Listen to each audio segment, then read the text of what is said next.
bienvenue dans cette nouvelle session partage d'un texte inspirant. Aujourd'hui, le livre de la méditation et de la vie, Jiddu Krishnamurti. Toute dualité suscite un conflit.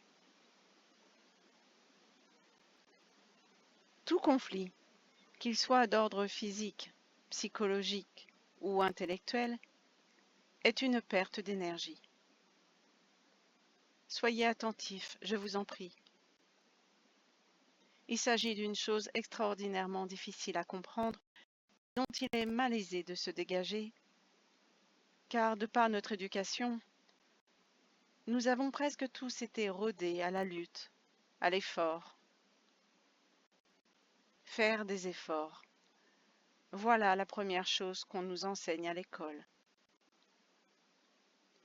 Et cette lutte, ces efforts se poursuivent tout au long de notre vie.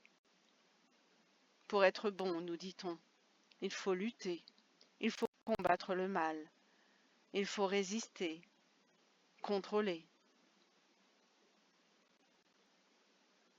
Donc, sur le plan éducatif, social et religieux, on apprend aux hommes à lutter.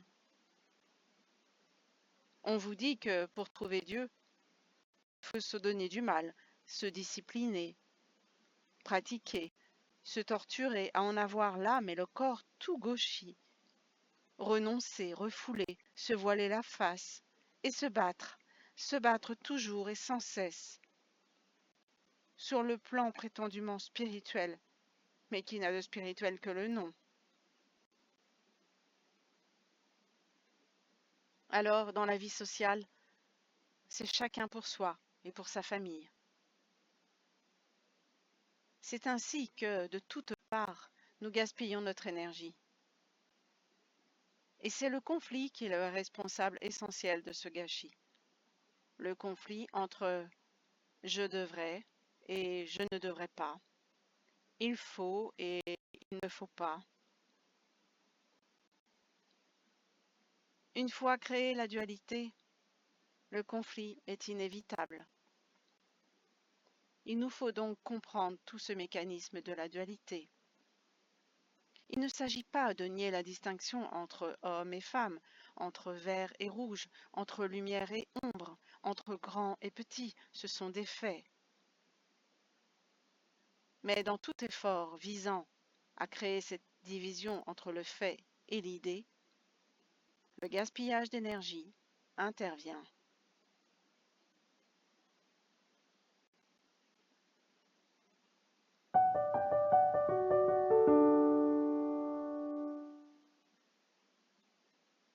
Oh mon Dieu, oui. Quelle énergie perdue.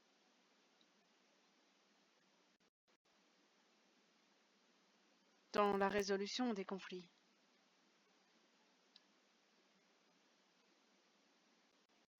Il serait certainement plus judicieux d'en empêcher l'advenu.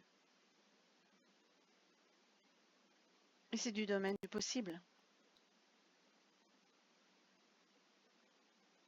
Si chacun est dans sa paix, si chacun est dans son être profond, dans son entièreté, il est complet, entier, avec lui-même, il est en paix. Nécessairement, le conflit ne naît plus. Et donc, plus besoin d'user cette énergie à résoudre les conflits. C'est donc la dualité. C'est pas tant la dualité des éléments qui ont toujours deux aspects. Oui, Jiddu Krishnamurti énonce bien qu'il ne s'agit pas de nier la distinction entre hommes et femmes, entre vert et rouge, entre lumière et ombre.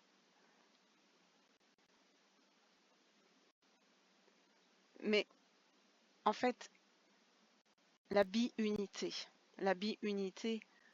en zoroastrisme, chez Zarathustra, parle de la bi-unité. Le 1 fois 1 égale 1. Que tout être présent sur Terre a son jumeau céleste, frère de lumière. Quand il agglomère en lui ces deux aspects, terrestre et céleste, il est la pièce parfaite. La pièce a une face pile et une face face. Il s'agit toujours bien d'une pièce. Elle est une. Elle est une. Elle est entière.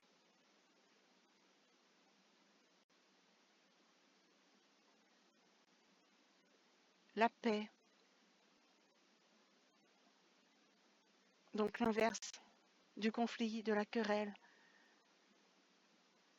et effectivement pas seulement d'ordre physique, mais psychologique ou intellectuel.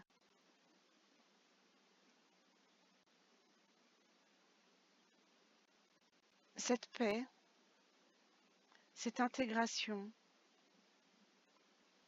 de l'élément du frère jumeau de lumière, le 1 fois 1 égale 1, génère la paix d'ordre physique, donc corporel pour l'individu, qui n'est plus torturé,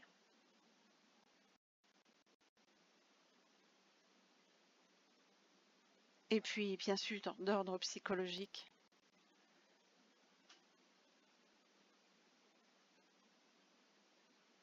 puisque sa vérité éclate par l'advenu et l'accueil de son jumeau céleste qui l'inonde de lumière et fait briller sa face que jusqu'à maintenant il n'avait pas encore découvert.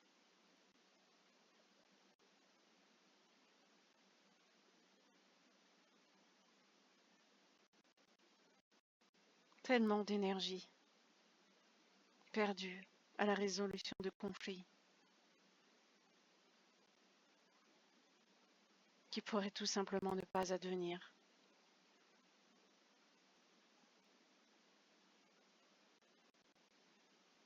Aussi les conflits que l'individu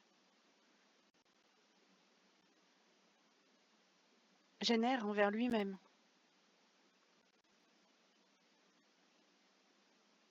sont les conflits qui se perpétuent dans l'humanité.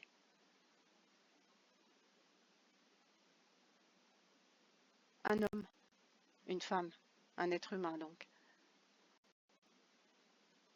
est le reflet tout entier, à lui seul, de l'humanité entière. Vivre en conscience de cela est l'assurance d'un monde sans conflit et en paix.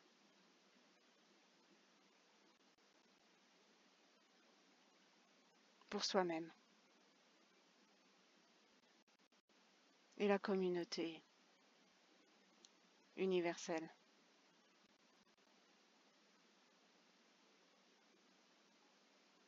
Merci à Jiddu Krishnamurti de nous rappeler